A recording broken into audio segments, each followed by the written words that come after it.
The live TV, सच सबसे आगे। Iran के मारक मिसाइल तैयार बैठे हैं। इजराइल ने जरा भी तेजी दिखाई तो हो जाएगा नेस्तनाबूद। जी हां, अगर इजराइल परमाणु सुविधाओं पर हमला करता है तो ईरान अपने परमाणु सिद्धांत को बदल देगा और बदले में इजराइल की परमाणु सुविधाओं को नष्ट कर देगा। इजराइल इसका ट्रेलर देख चुका है और जब ट्रेलर इतना खतरनाक और भयंकर रहा है तो पूरी फिल्म कितनी भयावह होगी, इसकी कल्पना शायद इजराइल और उसके जो समर्थक मुल्क हैं, जो समर्थक देश हैं, वो कर भी नहीं सकते। दूसरी खबर भी आप जान लीजिए। देखिए, हिजबुल्लाह ने नेतन्याहू मतलब इजराइल के जो राष्ट्रपति हैं उनकी निजी आवास पर ड्रोन से हमला किया था और आज उसका खुलासा हुआ है कि ड्रोन से जो बम गिराया गया था वो सीधा बेंजामिन नेतन्याहू के घर के खिड़की पर आ गिरा था। ये खबर भी आपको हम बताएंगे पूरी विस्तार के साथ, लेकिन उससे पहले आप तीसरी खबर से भी रूबरू हो जाइए। यमनी सशस्त्र बलों के प्रवक्ता यानी जो जनरल हैं, उन्होंने कहा है कि हम इजराइल के खिलाफ युद्ध में उतरने के लिए अंतिम आदेश का यानी लास्ट ऑर्डर का इंतजार कर रहे हैं।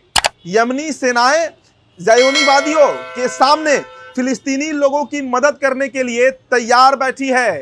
तो चलिए अब खबर हम विस्तार से चर्चा करते हैं, लेकिन उससे पहले स्वागत करते हैं आप सभी का द लाइव टीवी में। मेरा नाम उदीप्त आर्यन है।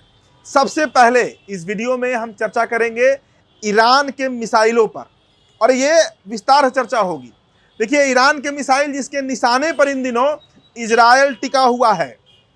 ईरान से बदला लेने को इजराइल जो है वो बेताब है। हसन नसरल्लाह के मारे जाने के बाद हिजबुल्लाह अब भी इजराइल को आंखें दिखा रहा है। ईरान समर्थित हिजबुल्लाह इजराइल में ताबड़तोड़ मिसाइलें दाग रहा है। किसी भी वक्त मतलब एट एनी मोमेंट ईरान पर आसमान से बमों की बारिश हो सकती है। लेकिन इसके बीच जो खबर है वो आप जानिए। ईरान इस बार पूरी तरह तैयार बैठा है।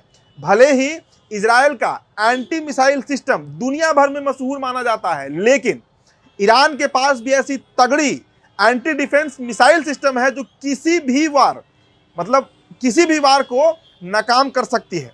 अब बात करते हैं ईरान के एयर डिफेंस मिसाइल सिस्टम का। जी हाँ, आखिर ईरान का जो एयर डिफेंस मिसाइल सिस्टम है वो कैसा है। देखिए, ईरान का बैलिस्टिक मिसाइल सिस्टम ऑपरेशन को पूरी तरीके से तैयार है। ईरान का जो अरमान मिसाइल सिस्टम है वो 180 किलोमीटर की रेंज में मिसाइल और ड्रोन का पता लगा सकता है, मतलब उसे आइडेंटिफाई कर सकता है और इसके साथ ही दुश्मन की ओर से जो मिसाइलें आती हैं, मतलब जो आने वाली मिसाइलें हैं, उसे ध्वस्त कर सकता है। यह long range air defence system है और इसका खुलासा सैटेलाइट से जो तस्वीरें ली गई हैं उसके द्वारा पता लगाया गया है। अगर इजराइल हमला करता है, मतलब इसकी चर्चा हो रही है कि इजराइल जो है वो हमला करना चाह रहा है, ईरान पर बेताब है, तो अगर वो हमला करता है तो ईरान का जो अरमान है वो नेतन्याहू की उम्मीदों पर पानी फेर सकता है। ईरान ने हाल में ही इसे डेवलप किया है। अब देखिए, एक परसेप्शन बनाया गया है कि इजराइल का जो एयर डिफेंस सिस्टम है वो पूरी दुनिया में सबसे मजबूत है, दुनिया उसका लोहा मानती है। लेकिन इजराइल का जो आयरन डोम है उसकी भी खूब तारीफें की जाती हैं, मगर ईरान और हिजबुल्लाह के हमलों में उसकी भी पोल खुल चुकी है। एक दो वक्त तो ऐसा भी आया है, मतलब युद्ध के दरमियान जो चल रहा है, कि ईरान और हिजबुल्लाह के मिसाइलों को रोकने में जो आयरन डोम की बातें कही जाती है इजराइल के पास जो है वो भी चूक गया है।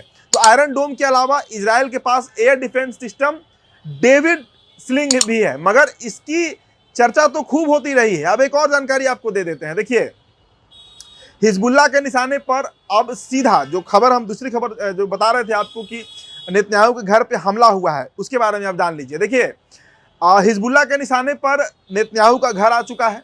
लेबनान की ओर से जो मध्य इजरायली शहर है, मतलब कैसरिया, उसमें एक घर पर हमला हुआ था। हमले का लक्ष्य पीएम बेंजामिन नेतन्याहू का घर था। हालांकि घर अभी सुरक्षित है, जो खबर आई है, लेकिन जो घर की खिड़की है वहां पर बम गिरा था और जो ड्रोन से हमला हुआ था वो उस समय हालांकि जो पीएम है नेतन्याहू और उनकी पत्नी घर में मौजूद नहीं थे और वो जो घर है वो पीएम बेंजामिन नेतन्याहू का निजी आवास बताया जाता है, मतलब जो पर्सनल हाउस है। देखिए, इजरायली सेना यानी आईडीएफ, इजराइल डिफेंस फोर्स ने बताया है कि लेबनान से लॉन्च किया गया ड्रोन एक इमारत से टकराया था। अभी तक किसी के घायल होने की सूचना नहीं है और आशंका है कि यह हिजबुल्लाह की ओर से ही यह हमला जो है वो किया गया है। देखिए, यरूशलेम पोस्ट की रिपोर्ट के मुताबिक सिजेरिया में ड्रोन हमले के समय ही तेल अवीव में जो सायरन की आवाज सुनी गई थी, उसके बाद ही ये खबर जो है वो लीक होती है। देखिए, इधर अगर हम बात करें तीसरी खबर की यानी यमन की, तो अब यमन पर चलते हैं। तो इधर यमन भी तैयार बैठा है, मतलब सिर्फ ऑर्डर का इंतजार है और वो भी लास्ट ऑर्डर, अंतिम निर्देश का इंतजार है। यमन के हूती विद्रोही जो है उनकी अगर बात करें तो लगातार इजराइल पर हमला कर रहे हैं।